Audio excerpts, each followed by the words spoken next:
오늘 말씀 통해서 저희가 하나님의 구원 계획, 왕국과 왕국의 분열이라는 제목으로 함께 말씀을 보기를 원합니다. 저희가 계속해서 하나님의 구원 계획을 창세기부터 보고 있습니다. 우리가 이 역사를 볼 수 없는 이 눈을 갖는다는 것은요, 우리 개인에게는요, 인생의 방향을 정할 수 있는 것이고, 가정에게는, 또 나라에게는 그 전체, 가정 공동체가, 나라 공동체가 무엇을 향해 달려갈 수 있는지를 보게 하는 것입니다. 그래서 저희 가운데 이 말씀을 보면서 하나님의 역사관에 눈 떠지는 복을 누리시기 바랍니다.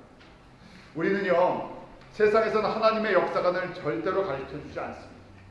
저희가 믿음으로 하나님께서 천지를 창조하셨다 하는 창세기 1장부터 하나님 우리를 그 예수 그리스도 안에서 구원하실 놀라운 계획을 가지고 지금까지 역사를 이끌고 계십니다. 전에 그 유대인들의 달력이 5772년이다 이렇게 말씀드린 적이 있었죠. 이 유대인들은요, 그런 역사관을 갖고 있었어요. 하나님께서 역사의 주인공이시다. 저희도 마찬가지입니다. 누가 역사의 주인공이시냐? 누가 역사를 움직여 나가시느냐? 하나님께서.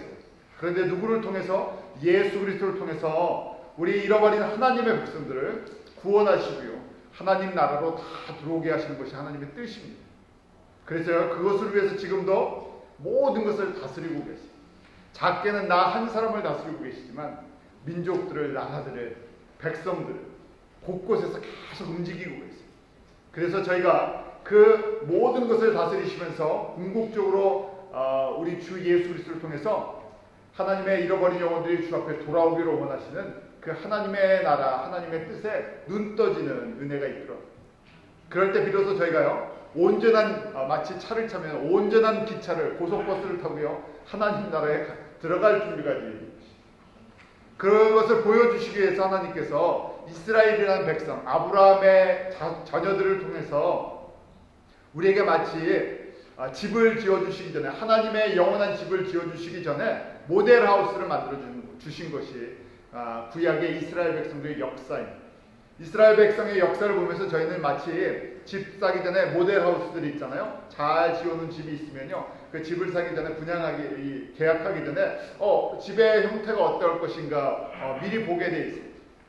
이 이스라엘 백성들의 역사, 작은 한 민족의 역사처럼 보이지만 그 역사를 보면서 하나님의 나라, 특별히 우리 신약시대, 은혜시대에서는 저희들이 교회의 역사를 보게 해주십니다. 그런데 중요한 것은요, 보는데 그치는 것이 아니라 거기서 좋은 것을 저희가 따라가야 돼요. 믿음의 길을 따라가야 돼요. 믿음의 길이 아닌 것을 버리는 그런 지혜가 있어야 되고요, 거기에 순종이 있어요. 오늘 하나님께서 지난주에 저에게 솔로몬과 그 성전 건축에 대해서 보여주셨는데, 그 솔로몬과 솔로몬의 건축, 이 성전을 지은 것은 솔로몬 자신의 믿음보다는요, 누구요? 다윗의 믿음, 다윗의 순종 때문에 주신 선물이었죠. 솔로몬은요, 모든 것을 가장 많이 받았던, 그런 복을 가장 많이 받았던, 눈에 보이는 복을 가장 많이 받았던 사람입니다. 그런데 그가 말년에 어떻게 됐어요? 그 받은 복으로 인해서 눈이 어두워지고 우상 숭배에 걸려버리죠. 그가 자기에게 받았던 복을 가지고 몇 명의 그 왕비와 그 첩을 거느렸습니까? 1000명이요. 그러니까 우상을 최소한 몇 개 섬겼다고요? 1000개. 누가요? 솔로몬. 지혜로웠던 왕이요, 믿음으로 시작됐던 왕이요. 하나님의 복을 우리가 원하는 세상적인 가장 놀라운 지혜와 명철과 부귀와 나라와 정치와 명성의 모든 것을 받았던 사람, 너무 많이 받아갖고 1000명의 아내까지 받았던 그 사람이 결국은 뭐에 빠졌다고요? 우상 숭배에 빠졌다는 것입니다. 이 이야기는요, 저희들에게 주시는 말씀이 많습니다. 우리도 그 우상 숭배, 어떻게 우상 숭배를 하지 하지만요, 이 우상 숭배가 얼마나 심각한 우리 인간의, 아담의 후손들에게, 죄인들에게 뼛속 깊숙하게, 우리의 그 영혼 깊숙하게 물들어 있는 것인지를 깨닫지를 못할 때 저희는 나도 모르는 사이에 누구의 길을 걸어간다? 솔로몬의 길을 걸어간다. 오늘 그 솔로몬의 죄 때문에 하나님께서 왕국이 두 개로 갈라지게 하셨죠. 솔로몬의 우상 숭배로 인해서 하나님께서 심각하게 진노하시면서 다윗을 보아서 솔로몬은 봐주셨지만요, 솔로몬의 아들 때 나라가 두 개로 갈라져 버린다고 말씀하시고 그 말씀대로 북이스라엘과 남유다로 나라가 갈라져 버렸습니다. 저희가 이 나라들에 대해서 잠깐 이해하시기 바랍니다. 지도를 보시면요, 이제 이스라엘 땅이 북쪽에는 북이스라엘 노던 킹덤이 되고요, 남쪽에는 남유다, 유다 지파와 베냐민 지파를 중심으로 남유다, 다윗의 후손들이 왕이 되는 것입니다. 북이스라엘은요 20명의 왕이 있었는데 다 왕들이 다 왕조가 다 틀려요. 오래가지 못합니다. 뿌리가 없는 왕조가 됐죠. 그리고 북이스라엘 오른쪽에 아시리아라고 되어 있죠. 하나님께서 북이스라엘을 징계하시는 도구로 아시리아를 준비해 주셨고요, 남유다를 징계하는 것으로 그 옆에 바벨론을 준비하고 있어요. 하나님이 벌 주시는 하나님이 아니신데요, 항상 주변에 이런 것이 있습니다.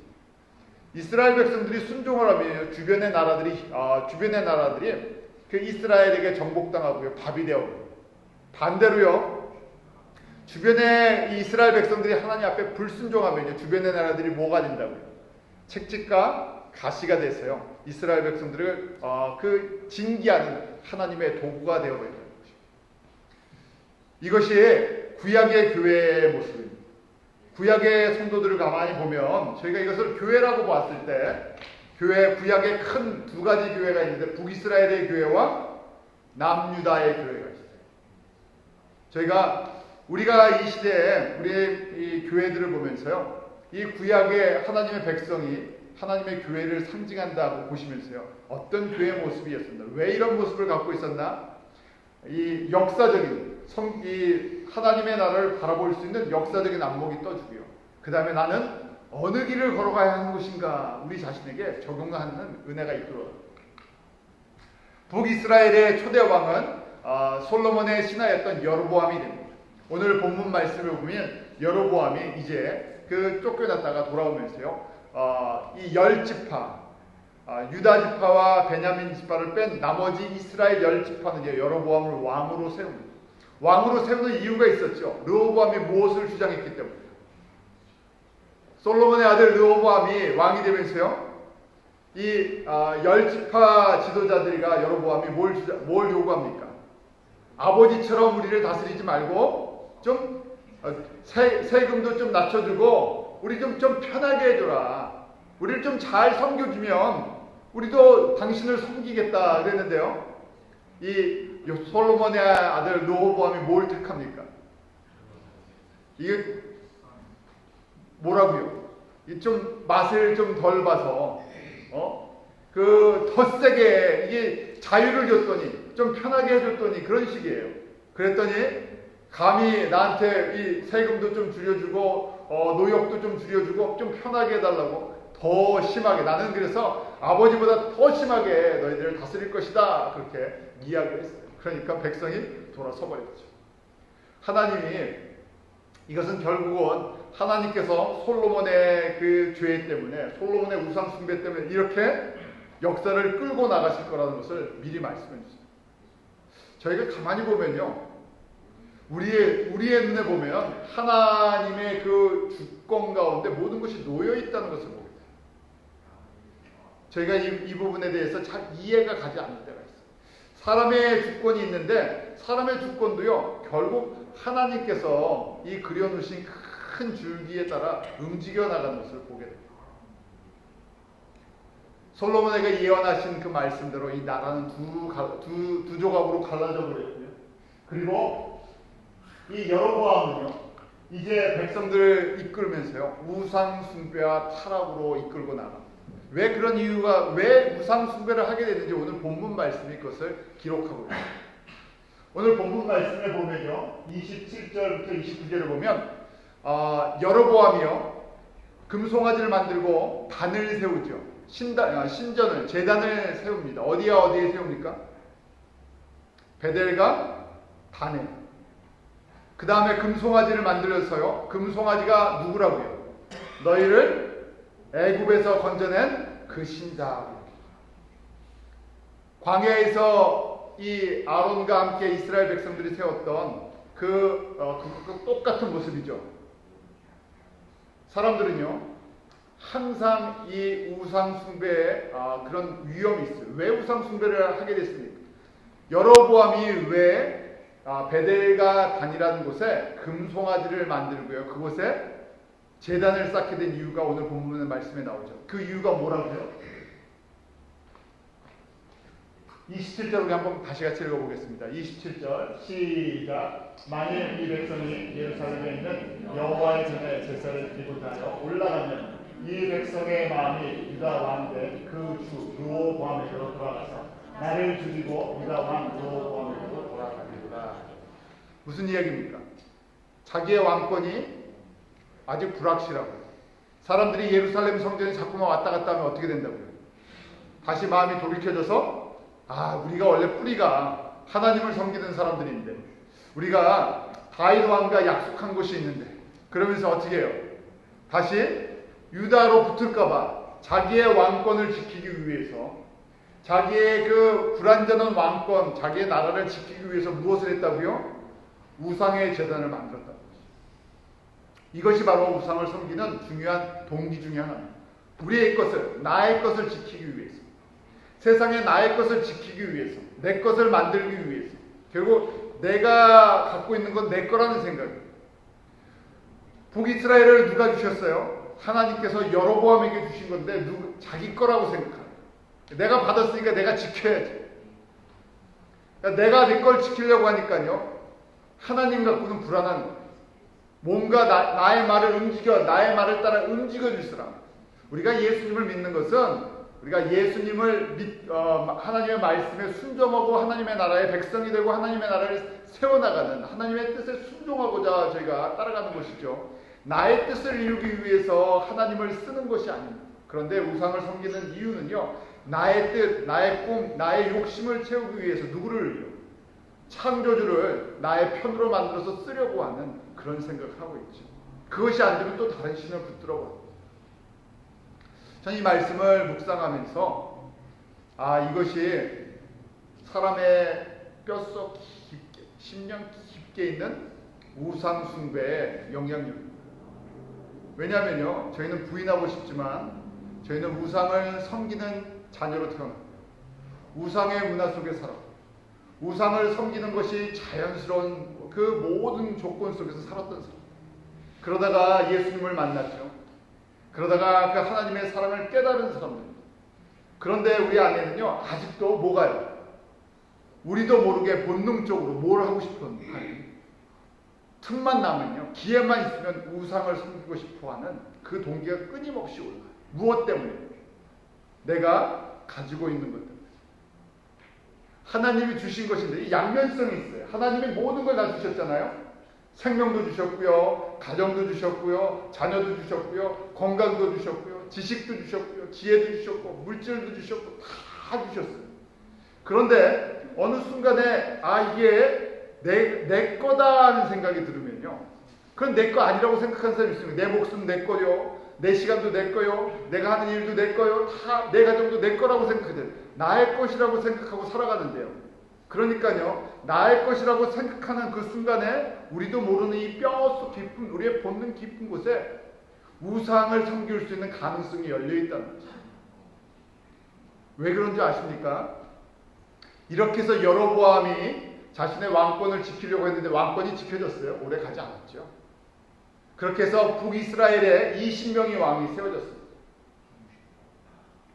20명이 약 200년 동안 나라를 다스렸는데요, 한 명도 빠짐없이 뭘 했다고요? 우상 숭배를 했어요. 그러면 우상 숭배를 한 여로보암 이후의 모든 사람들의 동기도 거의 비슷해요. 뭘 하고 싶었어요? 자기 왕권을, 자기 나라를 지키고 싶었어요. 지킨 사람이 있습니까? 없어요. 그렇게 오래 가지도 않는 그 왕권을 지키려고요, 수단과 방법을 가리지 않는 거예요. 근데 또 저희가 한번 아까 지도 보셨죠? 지도를 한번 다시 볼까요? 북이스라엘이 큽니까? 저게 지금 가나안 땅의 한 부분이에요. 북이스라엘이 큰 나라입니까? 저희는 세계를 보고 있잖아요. 세계에서 북이스라엘, 지금 이스라엘 땅이 커요? 안 커요. 한국 땅보다 훨씬 작습니다. 그 중에 또 반을 쪼개갖고 북이스라엘이니까 얼마나 크겠어요. 뉴욕으로 얘기하면요. 뉴욕에 저기 대충 저기 뉴욕이 어느 정도 되겠습니까? 뉴욕에 반쪽도 안 되는 땅이에요. 그 왕권을 지키겠다고요. 수단과 방법을 가리지 않는 거예요. 저희도 마찬가지죠. 저희가 많이 받아서 그런 것이 아니라 적게 있든 많이 받았던 우리가 갖고 있는 거는요. 굉장히 우리가 지키려고 하는 본능이 있습니다. 그런데 그것을 하나님이 주셨다는 선물, 하나님의 주권을 인정하기보다는요. 어떻게 하든지 이것을 내가 내 거라고 생각했어요. 거기에 집중하기 시작하면요. 하나님의 주권과 하나님의 섭리를 잊어버립니다. 결국 이렇게 북이스라엘의 역사는요. 저희가 보면 20명의 왕이 섬기는 동안 계속해서 한 명의 왕도 빠짐없이 우상을 섬겼어요. 자신만 우상을 섬긴 것이 아니라 왕이 우상을 섬기게 만들어놨으니까 누가요? 백성들도 다 같이 우상을 섬깁니다. 다시 한번 생각해 보기를요. 저희가 북이스라엘 보면서 지금 이 시대에 무슨 뭐라고요? 교회의 모습이다. 왜냐하면 그 시대의 교회는요. 크게 남유다를 통해서 보여주시는 교회와 북이스라엘을 통해서 보여주시는 교회. 근데 북이스라엘에 속한 교회는요. 하나님의 백성은요. 다 우상을 섬기는 사람들. 심각하게 한번 생각해 보세요. 거기서 그 우상을 섬기는 데서 제대로 깨어나는 사람들이 없다는 것이 극소수의 사람이 거기서 깨어날 뿐이죠. 우리 북이스라엘의 하나님께서 경고를 하십니다. 우리 선지서들을 저희가 보면요. 어떨 때 굉장히 무겁습니다. 선지서를 이렇게 좋아하는 사람들이 별로 없어요. 왜냐하면 어렵다고 생각하고요. 또 굉장히 무게가 있어서. 사실은 어려운 것이 아니라 시대적인 배경을 저희가 잘 이해하지 못해서 그런 것이고요. 두 번째는 그 메시지가 심판과 징계에 대한 메시지이기 때문에요. 사람들이 별로 좋아하는 메시지가 아니에요. 북이스라엘 사람들에게 하나님께서 포기하지 않고 하나님의 선지자를 계속 보내십니다. 우리가 잘 아는 엘리야도 그렇고요. 엘리사도 그렇고요. 저희가 다 이 북이스라엘을 집중적으로 사역했던 사람들이에요. 그런데 선지자를 보내도 사람들이 듣기를, 왕부터 시작해서 듣기를 거부를 해요. 하나님의 말씀을 순종하고 하나님의 말씀을 듣기를 싫어합니다. 이유는요. 내가 섬기고 내가 사랑하고 내가 갖고 싶은 것이 있었어요. 그래서 하나님께서요. 아모스 선지자를 보내십니다. 아모스 선지자는요. 저희가 주전 BC 760년에서 750년에 사역했던 사람입니다. 북이스라엘은 기원전 주전 722년에 멸망합니다.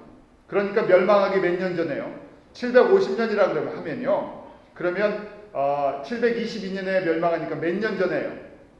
30년 전에요. 한 세대 전에 아모스 선지자를 보내서요. 하나님께서 그 안에 메시지를 전해줘요. 아모스 시대의 특징이 무엇이었나? 아모스 선지자를 통해서 그때가 여로보암 2세인데요. 가장 북이스라엘이 부귀하고 강했던 때 무역을 통해서 아주 재물이요. 지금으로 얘기하면 가장 잘 살던 때 그때 뭐라고 하나님께서 말씀하신지 한번 우리 같이 읽어볼까요? 6절부터 8절입니다. 시작. 여호와께서 가라사대 이스라엘의 선악가진 죄로 인하여 내가 그로 벌을 돌이키지 아니하니 이는 저희가 은혜를 받고 의인을 팔며 신 한 컬레를 받고 궁핍한 자를 팔며 가난한 자의 머리에 있는 티끌을 털며 겸손한 자의 길을 굽게 하며 부자가 한 젊은 여인에게 다녀서 나의 거룩한 이름을 더럽히며 모든 단 옆에서 전단적인 우유에 누우며 저희 신의 병에서 벌금으로 얻은 포도주를 마십니다. 이 말씀이 어렵습니까? 무슨 얘기예요? 여로보암 2세 때 하나님께서 북이스라엘 사람들을 보니까 뭐 한다고요? 돈 벌기 위해서 수단 방법 가리지 않는다는 거예요. 돈 좀 생기니까 그 다음에 또 수단 방법 다 가리지 않고요. 자기의 욕심을 따라 성욕을 채우기도 하고 그것이 또 성전 이 재단들을 세워놓고요. 자기의 욕심을 채우기 위해서 끊임없이 종교적으로도 경제적으로도 사회적으로도 완전히 타락한 모습. 뭐가 최고라는 얘기? 가난한 자의 그 머리에 있는 티끌 하나도 돈이 될 수 있다고 생각하면요, 가난하던 저 사람들이 불의를 행하던 상관하지 않는다. 의인을 위해서 뭘 한다고요? 의인을 뭘 받고요? 신한 컬레에 팔아버린다는 거예요. 의인이 누굴 얘기하겠어요? 하나님의 말씀에 우상 숭배를 하지 않고 살아가려고 하는 사람들 갖다가 그렇게 핍박한다는 거예요. 그 당시에 사역했던 선지자 중에서 대접을 받았던 사람이 하나도 없어요. 그 얘기는 무슨 얘기예요? 북이스라엘 전체로요, 총체적으로요, 하나님의 말씀을 들을 준비가 안 돼 있고요. 들어도 깨닫지를 못해요. 안에 세상의 욕심으로 가득 차버렸어요. 그런데 그럼 가난하게 만들어 놓으시지. 그냥 놔두시니까요, 부유해져요.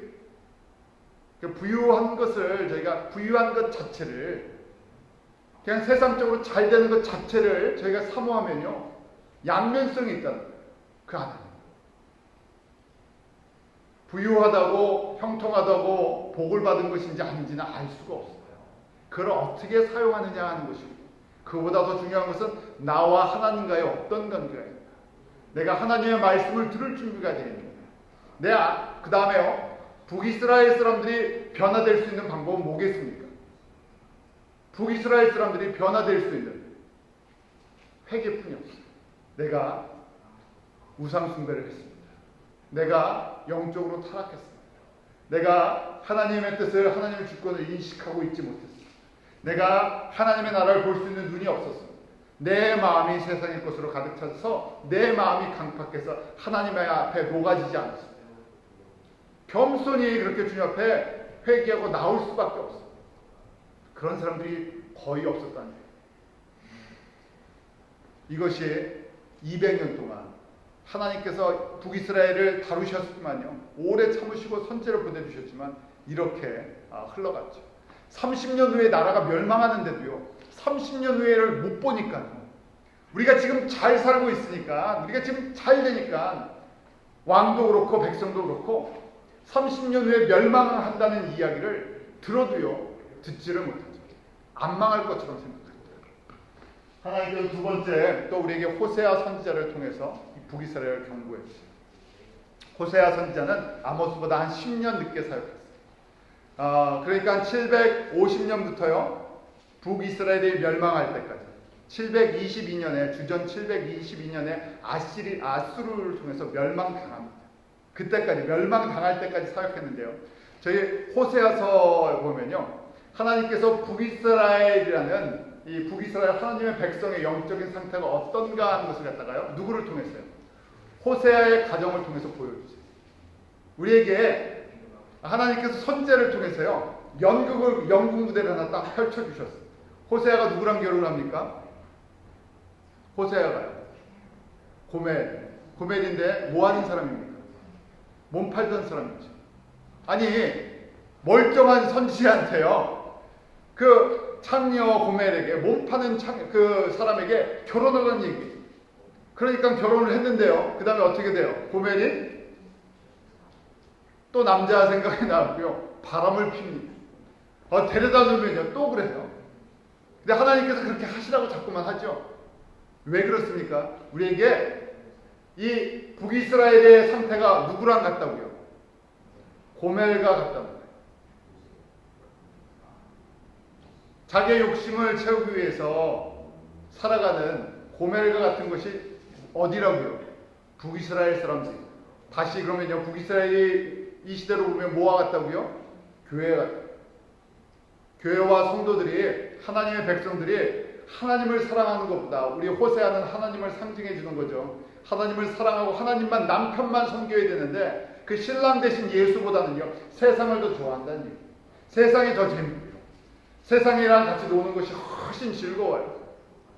양면성이 있는 거예요. 하나님의 백성, 북이스라엘이 하나님을 완전히 잊어버린 것이 아니라 하나님도 조금 섬기고요, 그 다음에 교회에서는 하나님 섬기고요, 세상에 가서는 세상을 섬기는 거예요. 세상이 더 재밌어요. 그러니까 어떻게 틈만 나면 어떻게 세상에 가서 놀까? 세상에서 좀 누려볼까? 세상에서 잘 될까? 전부 세상에 연결되어 있으니까 주님께서 그렇게 말씀하십니다. 너가 나도 사랑한다고 하면서 나가면 딴 남자 사랑합니다. 그래서 저희가 우상 숭배를 영적인 뭐라고 이야기합니다? 영적인 간음. 북이스라엘이 계속해서 영적인 간음을 하는데 자기가 간음하는 걸 모릅니다. 북이스라엘이 누구라고요? 그 당시에 하나님의 대표성을 갖고 있는 교회의 모습. 우리도 마찬가지죠. 사회에서 계속 여러 가지 이야기들이 있습니다.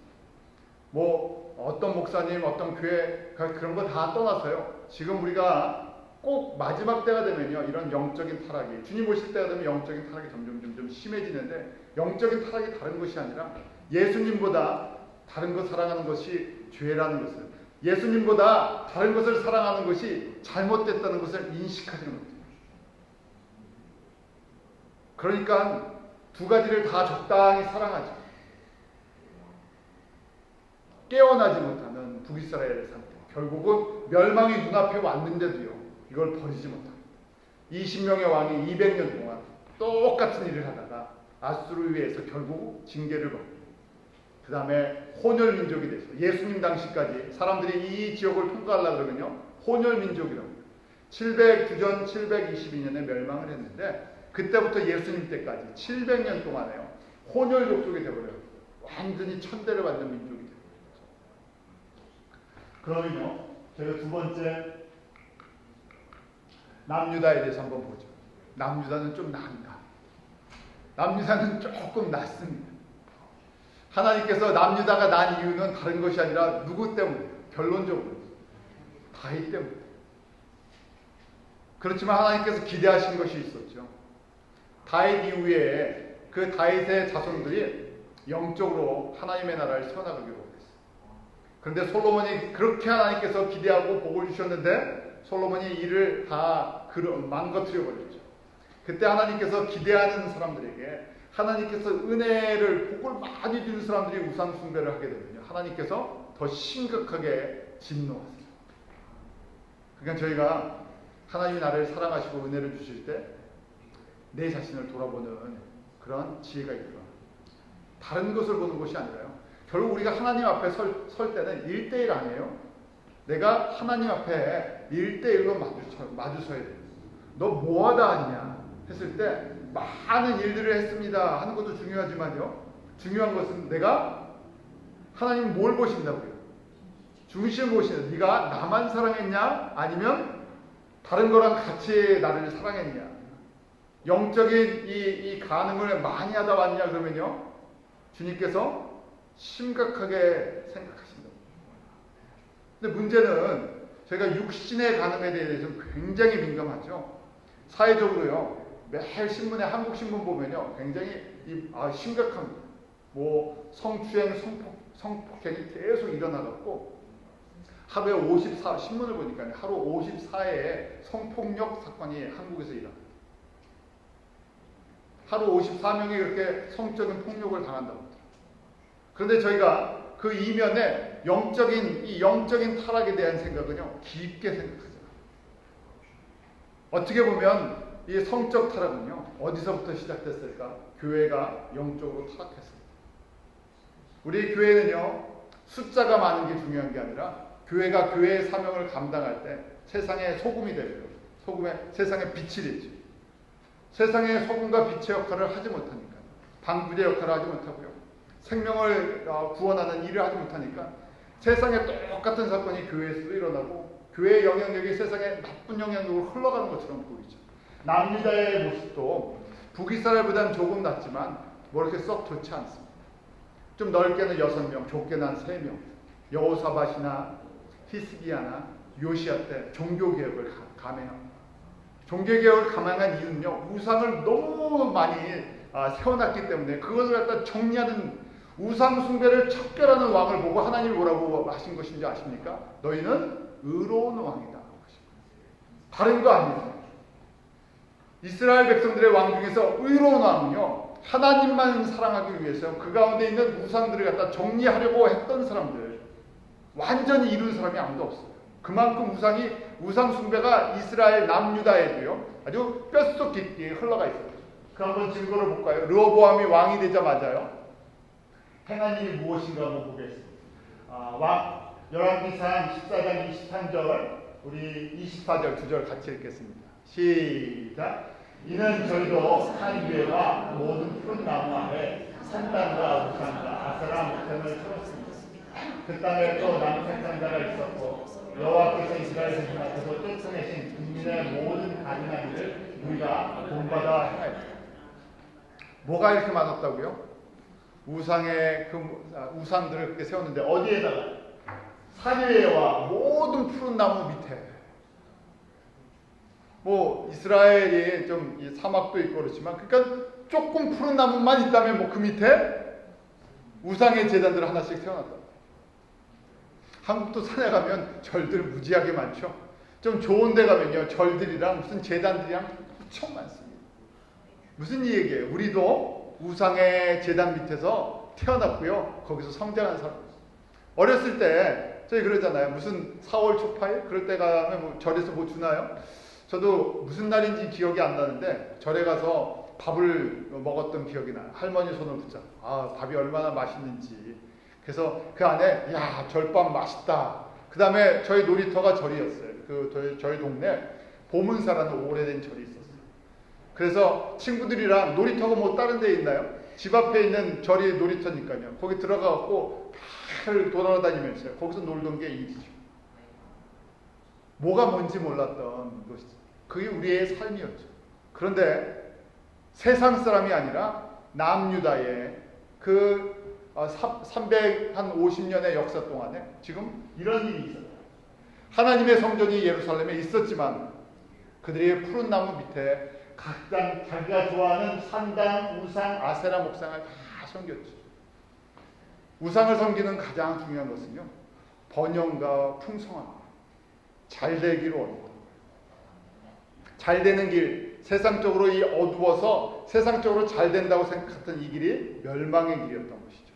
그리고 또 무슨 그 우상을 섬기는 사람들의 삶의 모습이 어떤 모습이었나. 24절에 보면 그 땅에 뭐 하는 사람들이 많았다고요? 남색하는 것.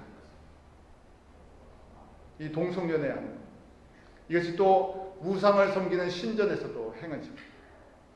동성연애가 어제 오늘 요새의 문제가 아니라요. 이미 타락한 사람들의 모습이었어요. 창세기 때부터 나오죠. 요새는 동성연애가 죄라고 이야기를 하면 무식한 사람 소리 듣죠. 세상에 나가서요. 동성연애가 죄다. 하나님께서 진노하신다 그러면 무식하다고 소리 들어요. 사회적이지 않다고 생각해요. 교양이 없다고 생각해요. 누가 이렇게 만들어 놓은 것입니까?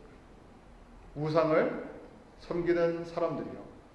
하나님을 인식하지 못하니까 하나님이 무엇을 보고 계시는지를 인식하지 못하니까 세상에서 점점 그 죄 아래에 있는 것이 마치 자연적인 것처럼 죄 아래 살아가는 것이 죄가 아니라 사회생활을 영위해 나가는 거죠. 그렇게 다 바꿔버렸어요. 세상의 영향력이 누구보다요? 하나님의 영향력입니다. 세상의 그 영광이 하나님의 영광보다 더 크게 보이니까 사람들이 하나님을 인식하는 걸 못합니다. 그러니까요, 어디까지 영향을 받았어요? 요새 동성연애가? 교회까지. 그래서 교회들마다, 큰 교단들마다 동성애는 인정을 하고, 그 다음에 이제 문제는 동성애자를 안수를 줄 것이냐, 안 줄 것이냐. 동성애를 인정한 다음 단계가 안수를 주느냐, 안 주느냐예요. 안수를 준다는 문제 이전에 벌써 동성애는 기본적으로 인정을 해줘야 되는 거예요. 사람의 기본적인 권리이고, 그렇게 태어났고, 그것이 자연적인 원리다. 그걸 막으면 인권을 갖다 탄압한다고 생각합니다. 그런데 거기에 대해서 누가 제대로 된 이야기를 할 수가 없어요. 그 제대로 된 얘기를 하면 어떻게 됩니까? 그러면 이상하게 몰려갔고요. 매장당하죠. 바로 남유다에서도요. 이렇게 그 하나님의 백성 가운데서도요. 이런 일들이 계속 벌어졌어요. 결국 남유다의 몇몇 왕이 신실한 왕들이 했던 것은 다른 것이 아니라 워낙 많이 깔려있는 우상 중에 이 우상들을 제거하려고 하나님의 성전에서 우상을 제거하고 백성들의 삶 속에서 이 산당을 제거할 산당이나 이 우상의 목상들을 태우고 제거하려고 했던 사람들, 그 사람들을 보면서 하나님이 의롭다고 인정을 해주시고, 그러면요 저희도 마찬가지입니다. 이때나 지금이나 우상 숭배는요 모양만 바꿔서 우리에게 수없이 우리 가운데 원래 살았던 것이고요. 우리가 그 가운데 살았었고요. 우리도 모르는 사이에 거기에 젖어 있는 사람들이에요. 그래서 성령님께서 우리에게 나를 교명해 주시지 않으면 내가 우상을 섬기는지, 내가 영적으로 타락해 가는지를 우리가 인식을 할 수가 없어요. 종교적인 또 틀을 갖고 있습니다. 그래서 첫 번째는 우리가 말씀 앞에 정직하게 나가서 내 안에 있는 우상을 발견하고, 두 번째 뭐 해야 되겠습니까? 우상을 제거해 버리는 거죠. 내가 할 수 있는 것이 아니라 성령의 도우심입니다.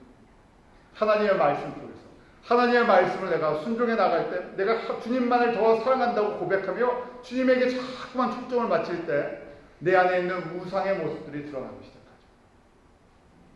그럴 때 이 예수님의 보혈로 우리가 씻고 정결케 덮임을 받고 성령께 새롭게 하심으로 우리의 속사람이 날마다 새로워질 때, 그때 하나님께서 뭐라고요? 우리를 온전한 믿음의 사람으로 봐주시고 이 시대에 너희들은 정말 의인과 같다고 인정해 주시고, 그런 사람들이 진정 지혜로운 사람이고요, 복된 사람들이고, 우리가 환경이나 조건이나 내가 뭘 해서 뭘 얼만큼을 받았느냐, 여기서요 내 내면으로 다시 예수님께로 초점이 맞춰지기로 합니다. 모든 것이 하나님께서 나를 위해서 준비하신 것이, 그러니까 저희가 조건이나 환경을 탓할 것이 없어요.